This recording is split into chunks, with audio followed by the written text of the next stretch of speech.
Cricket की कुछ कहानियां ऐसी होती है जिसे सुनकर आप दंग रह जाते हैं।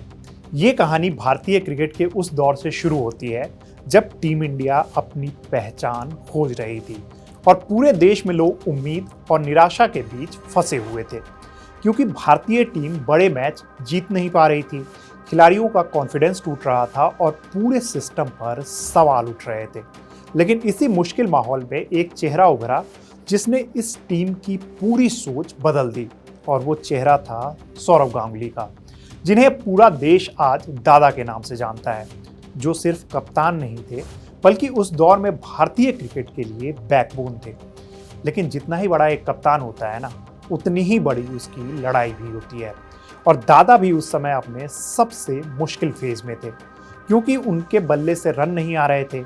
वो अंदर से काफ़ी प्रेशर में थे और उनकी बॉडी लैंग्वेज बताती थी कि वो लगातार क्रिटिसिज्म और सवालों से परेशान हो चुके थे। ऐसे समय में एक छोटी सी बात भी दिल पर लग जाती है, क्योंकि कप्तानी का बोझ वैसे ही अकेला बोझ होता है। नमस्कार, मेरा नाम है रविराज और आप देख रहे हैं हमारा स्पेशल शो स्पोर्ट्स कैफे। अब इस कहानी का असली हिस्सा शुरू होता है, एक ऐसा प्रैंक जिसके बारे में आज भी भारतीय क्रिकेट के फैंस जो जानते हैं इस कहानी को वो मुस्कुराते हैं। लेकिन उस वक्त इस प्रैंक ने दादा को कप्तानी छोड़ने तक पर मजबूर कर दिया था। हालांकि उन्होंने ये सिर्फ एक इशारा किया था। ये प्रैंक था अप्रैल फूल का।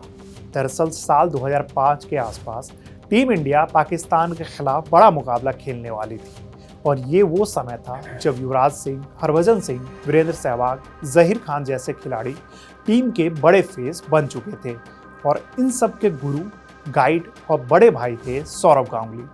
उस समय दादा का कॉन्फिडेंस एकदम नीचे चला गया था, उनका बल्ला एकदम शांत था और क्रिटिसिज्म लगातार बढ़ता जा रहा था, जिससे वो थोड़े टेंशन में रहते थे, और टीममेट्स इस बात को अच्छे से समझते थे कि दादा मुश्किल दौर से गुजर रहे हैं।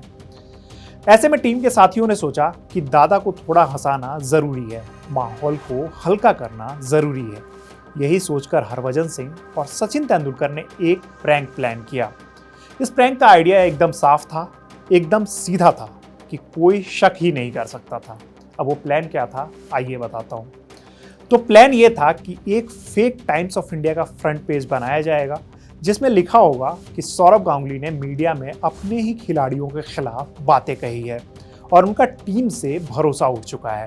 साथ ही उन्होंने खिलाड़ियों के बारे में ऐसे स्टेटमेंट्स दिए हैं जैसे Yuvi parties a lot, Bhajji serious नहीं है, द्रविड़ मुझे सपोर्ट नहीं करता, सचिन प्लेज फॉर हिमसेल्फ जैसे स्टेटमेंट्स, जबकि दादा ने ऐसा कुछ नहीं कहा था। लेकिन प्रैंक का मजा ही यही था कि इसे असली की तरह बना दिया जाए। युवराज सिंह ने एक इंटरव्यू में बताया कि रात भर वो लोग हंसते हुए ये पन्ना डिजाइन कर रहे थे, और हर प्लेयर अपनी क्रिएटिविटी इसमें डाल रहा था कि दादा इसे देखकर शॉक हो जाएं, और पूरी टीम इसमें शामिल थी। सहवाग, द्रविड़, जहीर, पठान, सबको इस प्रैंक में मजा आ रहा था, क्योंकि उन्हें लगा कि दादा हंसेंगे और हंसी में टेंशन निकल जाएगी। लेकिन टीम यह नहीं जानती थी कि ये प्रैंक दादा के दिल पर कितना भारी पड़ने वाला है। सुबह जब दादा ड्रेसिंग रूम में आए तो माहौल कुछ अलग था, क्योंकि आमतौर पर प्लेयर्स मस्ती करते थे, लेकिन उस दिन हर कोई सीरियस नजर आ रहा था, और दादा को भी समझ नहीं आया कि अचानक से ऐसा क्या हो गया। तभी हरभजन सिंह उनके पास आए और उनसे कहा, दादा आज का पेपर पढ़ा क्या? तो दादा ने कहा, क्या हुआ? फिर भज्जी ने वो फेक अखबार उनके हाथ में पकड़ा दिया और सब चुपचाप खड़े होकर उनका रिएक्शन देखने लगे। गांगुली जैसे ही फ्रंट पेज देखने लगे, उनका चेहरा एकदम से बदल गया। उनकी आंखों में हैरानी साफ दिखने लगी, क्योंकि अखबार में लिखा था, दादा टीम से नाराज हैं, उन्हें प्लेयर्स के एटीट्यूड से दिक्कत है, और उन्होंने मीडिया में टीम के खिलाफ बयान दिए हैं। दादा उस समय पहले से ही सेंसिटिव फेज में थे, इसलिए उन्हें ये सब पढ़कर लगा कि टीममेट्स अब उन पर भरोसा नहीं करेंगे, और ये खबर टीम के बीच गलतफहमी पैदा कर देगी। दादा हैरानी भरे लहजे में बोले कि मैंने ऐसा कब कहा, ये सब कैसे छप गया? लेकिन सचिन और हरभजन ने एक्टिंग जारी रहते हुए कहा, दादा इस तरह के बयानों से टीम बहुत ही ज़्यादा डिसअपॉइंटेड है। किसी ने उम्मीद नहीं की थी कि आप इस तरीके की बातें करेंगे। ये सुनते ही दादा अंदर से टूट गए, क्योंकि वो टीम को अपना परिवार मानते थे और उनके लिए लॉयल्टी सबसे बड़ी चीज़ थी। उनकी आंखों में साफ दिख रहा था कि वो अंदर से टूट चुके हैं, क्योंकि दादा ने सीधी लाइन में कह दिया, अगर आपको लगता है कि मैंने टीम के खिलाफ कुछ कहा है तो मैं आज ही कैप्टनसी छोड़ देता हूं। किसी और को कैप्टनसी दे दो, मैं रिजाइन कर देता हूं। ये सुनते ही प्रैंक करने वालों के होश उड़ गए, क्योंकि किसी ने ड्रीम में भी नहीं सोचा था कि दादा रेजिग्नेशन तक की बात करने लगेंगे। पूरे कमरे में एकदम से खामोशी छा गई, कोई कुछ बोल नहीं पा रहा था। युवराज ने बाद में बताया कि दादा का चेहरा एकदम से लाल हो गया था और वो सचमुच इससे काफ़ी ज़्यादा हर्ट हो गए थे।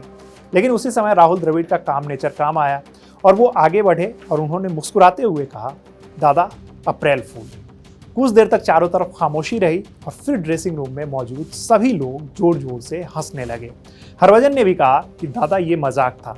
इस पूरे वाक्य के दौरान सहवाग तो हंस हंस कर लोटपोट हो गए थे। दादा ने कुछ देर तक किसी से कुछ भी नहीं कहा। फिर उन्होंने एक लंबी सांस ली और थोड़ी नाराजगी के साथ हाफ स्माइल देने लगे। देखते ही देखते माहौल पूरी तरह बदल गया। तभी टीम ने उन्हें दूसरा लेटर दिया। वो एक छोटा सा लेटर था जिस पर पूरी टीम के सिग्नेचर थे।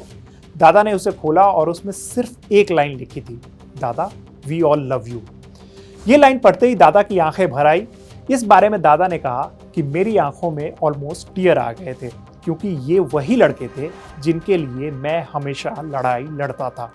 इस बारे में एक इंटरव्यू में युवराज सिंह ने कहा कि दादा थोड़ी देर तक शॉक में थे, लेकिन कुछ मिनट बाद वो खुद भी उस प्रैंक पर हंसने लगे और बोले, तुम लोग एकदम से पागल हो गए हो।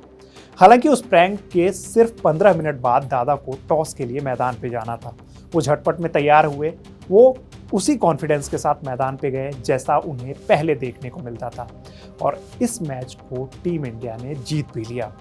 दादा ने बाद में एक इंटरव्यू में कहा कि ये प्रैंक मेरे लिए बहुत ही अच्छा साबित हुआ। उस समय मेरा कॉन्फिडेंस एकदम नीचे था, मेरे रन्स नहीं आ रहे थे, लेकिन इस प्रैंक ने मुझे याद दिलाया कि टीम जो है वो मेरे साथ है। उन्होंने मुझे ऊपर की तरफ पुश किया, मुझे कॉन्फिडेंस दिया और इससे मैं ज़्यादा ओपन अप हो पाया और उस सीरीज़ में मैंने बाद में अच्छा खेल भी दिखाया।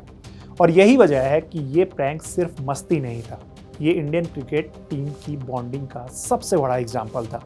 और ये दिखाता है कि एक टीम सिर्फ मैदान पर नहीं बल्कि ड्रेसिंग रूम की हंसी में एक दूसरे के साथ खड़े होने में और मुश्किल दिन में एक दूसरे को उठाने में, यानी कि आगे की तरफ बढ़ाने में भी हेल्प करती है।